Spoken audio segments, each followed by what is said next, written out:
تابع کی نیت کا اعتبار نہیں ہے سفر میں۔ چنانچہ جو شخص اپنے ارادے کا خود مختار نہ ہو، مثلا بیوی، غلام، خادم وغیرہ، وہ اگر اپنے طور پر کسی جگہ 15 دن قیام کی نیت کرے تو اس کی نیت کا اس صورت میں کوئی اعتبار نہیں ہوگا، بلکہ وہ جس کے تابع ہے اسی کی نیت معتبر ہوگی۔ مثلا بیوی شوہر کے تابع ہے تو شوہر کی نیت کا اعتبار ہوگا، غلام آقا کے تابع ہے تو آقا کی نیت کا اعتبار ہوگا۔ اس لیے جو تابع ہے اس تابع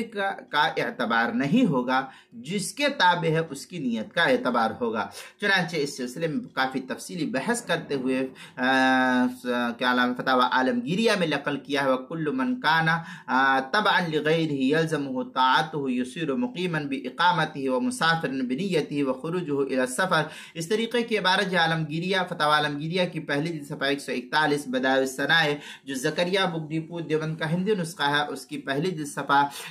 269، فتاوی خانیہ جو فتاوی ہندیہ کے حاشیے پر ہے، فتاوی عالمگیریہ کے حاشیے پر، اس کی پہلی جلد صفحہ 166، البحر الرائق جو زکریا بک ڈپو دیوبند کا ہندی نسخہ، اس کی دوسری جلد صفحہ 243، مجمع الانہر پہلی جلد صفحہ 164، فتاوی تاتار خانیہ جو اس کی دوسری جلد صفحہ 10، حلبی کبیری صفحہ 541، کتاب المسائل پہلی جلد صفحہ 562 اور 563 پر بھی اس کو نقل کیا گیا ہے۔